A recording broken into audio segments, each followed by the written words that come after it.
Bonjour tout le monde, ici Dr Paul, Bureau de santé de l'Est de l'Ontario, avec une autre mise à jour du COVID-19 pour aujourd'hui, le 5 octobre 2022. Je vais commencer comme d'habitude à partager mon écran. On voit ici, attendez, je vais juste le partager ici. On voit une diminution légère aux hospitalisations. Qu'est-ce qu'on voit ici? C'est que vous voyez, on va augmenter un petit peu la semaine passée, mais là, on diminue, on est à 16 admissions avec 2 aux soins intensifs. Donc, on voit, je pense, un plafonnement des cas à l'hôpital, ceci qu'on voit à travers de Provence aussi, mais il y a une tendance de diminution, mais on va voir, mais ça diminue. Au niveau des éclosions, on voit aussi encore une tendance de diminuer, malgré qu'on avait une augmentation dans les derniers quelques jours, mais on voit une tendance de stabilisation, mais quand même, on a des, et puis c'est le même portrait qu'on voit à travers l'Ontario aussi. Et il faut dire aussi que la plupart de nos cas dans notre région sont dans les maisons de longue durée et le pourcentage de positivité, par contre, commence à diminuer. Voilà, on est maintenant rendu à peu près 10% ici. On voit la moyenne de 7 jours ici. On voit des pics ici qui étaient manifestés plutôt par la positivité qu'on avait dans les maisons de longue durée et des maisons de retraite qui étaient enflammées en éclosion. Au niveau de l'eau usée, toujours, ça c'est un signe, à mon avis, de vraiment les taux de COVID dans nos communautés. On voit vraiment un plafonnement à Cornwall. On voit la même chose à Hawkesbury, une diminution à Castleman et aussi à Morrisburg.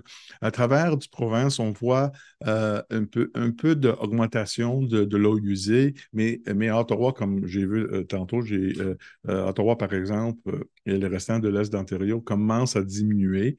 Ça plafonne, ça diminue. Je pense que c'était dû un peu les vagues, le vague qui avait augmenté un peu, c'était plutôt dû au cas qu'on avait plutôt ouest de chez nous. Dans notre région, je pense que le portrait nous démontre qu'on avait vraiment des cas concentrés dans les maisons de longue durée qui n'ont pas vraiment affecté le taux communautaire dans l'eau usée. Par contre, on a encore de l'activité dans notre région. Toujours une thermomètre, si vous voulez, d'activités dans notre région. C'est plutôt les éclosions que nous avons, surtout dans les maisons de longue durée, parce que c'est un thermomètre, si vous voulez, de tendance et le taux de transmission en dehors de ces établissements. Si on regarde à travers d'Ontario, euh, euh, on voit ici, attendez, je vais juste retourner. On a des cas dans notre région. Ça c'est le nouveau du Santé publique d'Ontario qu'on voit chaque semaine le rapport. Et vous voyez, on a commencé, ça c'est le janvier 7 janvier passé. Avril ici, on voit des cas. On a eu le septième vague ici. Vous voyez, ça a commencé à augmenter. Et là, ça commence à plafonner, ça diminue, ça plafonne au niveau des cas. Et ça, c'est une chose qu'on voit à travers l'Ontario aussi. Ça, c'est les hospitalisations, par exemple. Si on voit des cas, c'est la même trajectoire. Vous voyez, ça va augmenter en janvier, en avril, en mois de juillet, un peu en septembre, et là, ça commence à diminuer. Et encore, on voit à peu près le même portrait à travers l'Ontario. Il faut dire aussi que nous avons aussi les nouveaux indicateurs qu'on voit. C'est plutôt la surveillance des maladies non COVID aussi, les maladies respiratoires, soit influenza, soit les virus qui causent les rhumes, par exemple. Et encore, au niveau de le pourcentage de positivité, si on est à 10%, à 16%, on est en modéré. Nous, on est à peu près à 10, donc on est entre le vert et le jaune ici. Il y a peu de changements semaine par semaine. Ça, c'est à travers l'Ontario. Et n'oubliez pas aussi qu'on commence à surveiller pour l'influenza. Donc, on fait des tests pour l'influenza et aussi, nous faisons des tests pour les autres virus, soit le rhinovirus et l'enterovirus. Et on a un taux de pourcentage de positivité très élevé dans les dernières deux qui causent le rhume et les gastro, etc. Et c'est pour ça qu'on voit beaucoup des enfants, on a des occlusions dans les pouponnières, etc., garderie, c'est surtout les gastro qui sont causés par l'interovirus. Et bien sûr, donc ça veut dire que si quelqu'un est malade aujourd'hui avec les symptômes respiratoires, etc., ça ne veut pas dire nécessairement que c'est le COVID. Il y a d'autres virus qui sont en circulation. Donc c'est pour ça qu'il faut qu'on surveille tout ça en même temps parce tout ça en, ensemble, en collectivité, va vraiment déborder nos systèmes et va encore c'est une menace pour nos vulnérables dans nos communautés. Donc, toutes les mesures on parle de lavage des mains, tout ça, sont bonnes pour tous les virus respiratoires qu'on voit actuellement et qu'on s'attend d'avoir d'ici quand l'hiver commence et pendant l'hiver. Euh, je vais retourner ici pour parler un peu des vaccins. Qu'est-ce qu'on voit ici? Cette semaine, on a augmenté de à peu près 5 000 vaccins. On a donné 4,5, 4,8 à peu près 1000 vaccins semaine à semaine. Donc, on voit une débit un peu élevé, mais pas beaucoup au niveau de demande. Donc, c'est très important de voir que on a beaucoup de personnes dans notre région qui sont dues pour, on rappelle, le booster d'automne, soit le troisième dose ou quatrième dose ou cinquième dose. Si vous êtes plus que 3 mois, surtout si vous êtes plus que 6 mois, on a beaucoup de personnes qui ont reçu la deuxième dose l'année passée. Si vous êtes dans cette catégorie, vous avez besoin, ce serait très bonne chose d'aller vous faire vacciner contre le nouveau souche qu'on a maintenant du Omicron. Le nouveau vaccin bivalent est sorti et à mon avis, ça va changer, ça va influencer le début de la fin de la pandémie, à mon avis. Je veux juste expliquer pourquoi. Les vaccins, le vaccin original a très bien fonctionné au niveau de prévention de maladies, de transmission et bien sûr la prévention de maladies sévères. Malheureusement, en mois de novembre 2021, l'année passée, l'Omicron euh, est arrivé. Autrement dit, c'était une variante du COVID. Et l'Omicron, malheureusement, était résistante au vaccin, au niveau de transmission d'une personne à l'autre.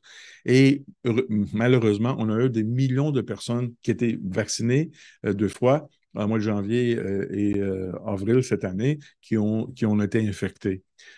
La- mais heureusement, la maladie avec Omicron chez les personnes qui étaient vaccinées était très légère. On a eu moins des hospitalisations, moins de maladies sévères, moins de décès avec tous les cas qu'on a eus.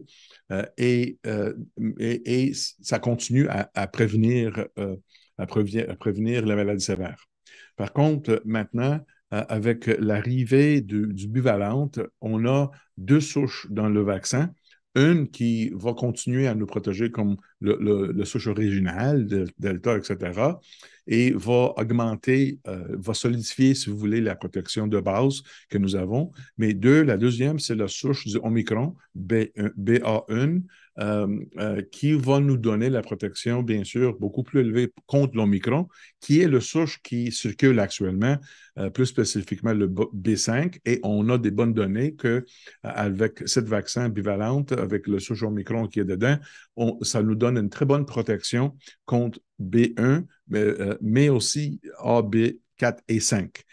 Donc, ça, à mon avis, c'est très important et je pense que ça va influencer la pandémie parce que si on a beaucoup de personnes qui sont vaccinées, qui sont immunisées contre l'Omicron, qui est le virus qui circule, à ce moment-là, le virus n'aurait pas la chance de circuler et on va voir la fin de la pandémie. Je pense ça, je pense, le clé. Les personnes qui étaient infectées, vous êtes très bien vous êtes protégé pour 3 mois, mais au bout de 3 mois, vous devrez être vacciné si vous êtes dû, parce que ça va augmenter beaucoup plus votre protection. Donc, je pense que tout ça ensemble, si on est à date avec nos vaccins, soit que ce soit la troisième, quatrième ou cinquième, et le bivalent, le vaccin, la dernière que vous aurez reçu, dans la collectivité, on va être capable de vraiment contrôler le COVID et aussi en combinaison de toutes les autres mesures, de rester chez vous si vous êtes malade 24 heures et ressortez 24 heures après que vous êtes mieux, 48 heures après un gastro, mais portez la masque pour 10 jours en total. Au niveau des lavages des mains, tout ça, toutes les autres précautions de santé publique sont très importantes parce que ça, ils vont diminuer en collectivité, ils vont diminuer à la fois le risque de COVID et aussi le risque de transmission des autres maladies respiratoires. Je pense que si vous, au niveau des masques, si vous allez dans une place où il y a beaucoup de chandalage, beaucoup de personnes à l'intérieur, vous n'êtes pas confortable, vous êtes vulnérable, ou si vous êtes avec les personnes vulnérables, portez votre masque aussi dans ces contextes.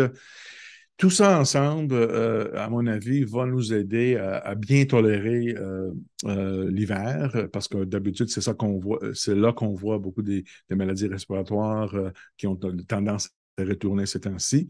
Donc, ensemble, dans la collectivité, je pense qu'on peut vraiment diminuer l'effet et à la fois protéger non seulement le système de santé, mais aussi les plus vulnérables. Avant que je termine, je veux juste parler un peu pour les enfants. On voit que chez les enfants en bas de 6 ans, 5 ans, le pourcentage qui sont vaccinés, c'est à peine 5 dans notre région. Je pense que les parents, s'ils ont des questions, que je comprends bien, euh, aller chercher l'information scientifique, etc., qui va vous donner un peu tous les données qui vont vous aider à faire une décision informée, éduquée. Et je pense que ça vaut la peine, surtout si vous avez des enfants en bas de 2 ans. Qu'est-ce qu'on voit avec le souche du Omicron? Que c'est vrai qu'avec COVID, la maladie sévère, on le voit très rarement chez les enfants, mais on le voit surtout chez les enfants qui sont en bas de 2 ans, surtout avec l'Omicron et chez les enfants qui ont des problèmes médicaux. Donc, c'est très important au moins de faire vacciner ces enfants. Et qu'est-ce qu'on voit avec le souche Omicron? C'est différent. Ça infecte plutôt les bronchioles, les petits bronches dans les enfants et parce que les enfants sont jeunes et le système respiratoire n'est pas encore tout formé, ils ont de la misère à respirer. C'est pour ça qu'on voit avec des vagues du Omicron, une augmentation à l'hôpital pour les enfants en bas de 2 ans, parce que ça infecte les bronchioles aussi. Donc, c'est pour ça qu'on dit que ça vaut la peine de au moins avoir toute l'information, tous les risques, tous les bienfaits, tout ça, avant pour faire vacciner les enfants. Dans la collectivité, le plus qu'on est vacciné, incluant les enfants, etc., le plus qu'on va avoir une immunité communautaire qui va ensemble avec toutes les autres mesures de santé publique, va nous aider à vraiment bien tolérer les prochains quelques mois et en sortir de la pandémie pour la fin du pandémie. Donc encore, je vous remercie et à la prochaine.